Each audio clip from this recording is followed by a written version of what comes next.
এটা আমাদের বস।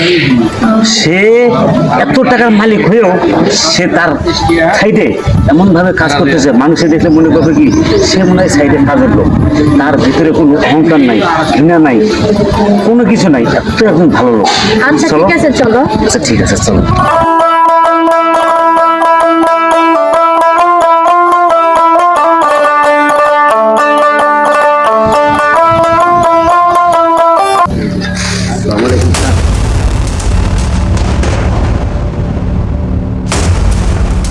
আরে তুই তুই এখানে তুই এখানে কি করছিস? হ্যাঁ, তুই তো এখানে থাকবি, কারণ তোর কাজই তো এটা। কামলা তো কামলার কাজই করে, তাই না? চুপ করো। আর তুমি কাকে কি বলছো? তুমি জানো তুমি কে? উনি কে? ওনাকে আমি আগের থেকেই চিনি, আর তুমি ওকে আমাকে চিনাতে আসছো? আরে তোমাকে একদিন বলেছিলাম না, এক কামলা ছেলে আমাকে ভালোবাসতো, ওই সেই ছেলেটা। তাই নাকি? হ্যাঁ। ঠিক আছে, তা না হয় বুঝলাম, কিন্তু তুমি যা ভেবেছো তুমি কিন্তু এখন তা নাই। তুমি এখন আমাদের বস, তুমি আমাদের সাথ। উনি এখন কোটি কোটি টাকার মালিক, আর উনি সবসময় এরকম সাধারণ ভাবেই চলে। ওনার ভিতরে কোনো অহংকার নাই, কোনো গৌরব নাই, কোনো হিংসা নাই। উনি সবসময় সবার সাথে মিশে এবং সবার সাথে উনি চলাফেরা করে, ভালোভাবে কথাবার্তা বলে। নিজের কাজ তাই উনি নিজে করতেছে, আর নিজের কাজ করতে ক্ষতির কিছু নেই।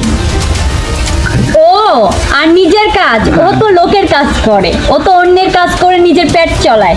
আর তুমি নাকি বলতেছো ওর নিজের কাজ? আরে তুমি জানো ওকে আমি আমার নিজের বাড়ি থেকে ঘাট ধরে ধাক্কা দিয়ে বের করে দিয়েছিলাম। রাজু সাহেব, ব্যাস আপনাকে কিছু বলতে হবে না। তাহলে ইনি কি আপনার স্ত্রী, যার কথা আমাকে বলেছিলেন যে আমার স্ত্রী অনেক ভালো, আমাকে অনেক ভালোবাসে, অহংকারী নয়? আরে আপনি কার সঙ্গে সংসার করতেছেন আপনি জানেন? আর আপনাকে কি বলবো, ওকে আপনার চাইতেও না আমি খুব ভালো করেছি। আর কি যেন বললেন ম্যাডাম? আমি একজন গ্রামের কৃষকের ছেলে। হ্যাঁ, আমি একজন গ্রামের কৃষকের ছেলে ছিলাম, কিন্তু ওই কৃষকটা না, ওই কৃষকটাই আজকে আমাকে এই পজিশনে এনে দাঁড় করিয়েছে। আর সেদিন আমাকে কি বলেছিলেন যেন, আমি যে খাবারটা খাই সেটা নাকি আপনাদের বাড়ির কুকুররাও খায় না। আর আমি আজকে আপনাকে বলতেছি, আমার বাড়িতে যে খাবারটা নষ্ট হয়ে পড়ে থাকে না, সেই খাবারটা না আপনারা প্রতি মাসে কিনতেও পাবেন না। স্যার প্লিজ, ও হয়তো আপনাকে চিনতে পারেন না। প্লিজ রাজু সাহেব, আমি আপনাকে কিন্তু অনেক সম্মান করি, কারণ আপনি হচ্ছেন আমার চাইতেও বয়সে অনেক সিনিয়র। জি স্যার। আপনি আমার অফিসে চাকরি করেন, আপনাকে আমি খুব ভালোভাবে শ্রদ্ধা করি। আর এই যে আপনার স্ত্রী মানে আপনার ওয়াইফ, সে আমাকে কাজের ছেলে বলে, কামলা বলে, কৃষক বলে আজকে কি করতেছে, অপমান করতেছে। ম্যাডাম, আপনাকে তো আমি খুব ভালো করে চিনি। হ্যাঁ, ছিলাম আমি একটা সময় আপনাদের বাড়ির চাকর, একটা কামলা। আপনারা যেটা বলতেন আমি সেটা শুনতাম, সেটা করতাম। কিন্তু যেদিন আপনি আমাকে অপমান করে ঘাড় ধাক্কা দিয়ে বাড়ি থেকে বের করে দিয়েছিলেন না, সেদিনই সেই ধাক্কাটা না আমার গর্তে লাগেনি, লেগেছিল আমার হৃদয়ে। আর সেই ধাক্কা খাওয়ার পরে আজকে আমি হয়েছি গ্রুপ অফ কোম্পানির চেয়ারম্যান মিস্টার আরিয়ান খান।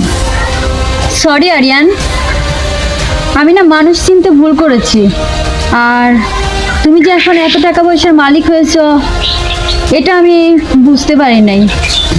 হয়েছে, আপনাকে আর বুঝতে হবে না, যা বুঝার আমি বুঝেছি। আর আমি আপনাকে এতদিন চিনতে পারিনি, সেটার জন্য আমি অনেক কৃতজ্ঞ। শুনুন মিস্টার রাজু, জি স্যার। আপনাকে একটা কথা বলি। জি স্যার। আর কোনো সময় যদি আমার সামনে আসেন, তাহলে আপনি একা আসবেন, আর এমন কাউকে সঙ্গে নিয়ে আসবেন না যাতে আমার মন মেজাজ নষ্ট হয়ে যায়, আমার মাথাটা নষ্ট হয়ে যায়। জি স্যার। তাহলে কিন্তু আপনার চাকরিটা থাকবে না।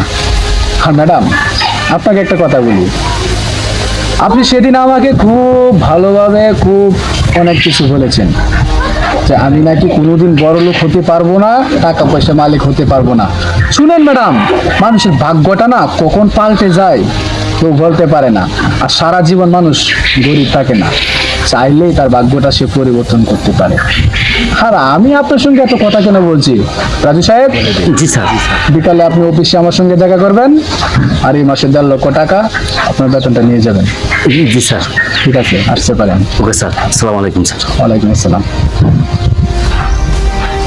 ঠিক আছে, যান।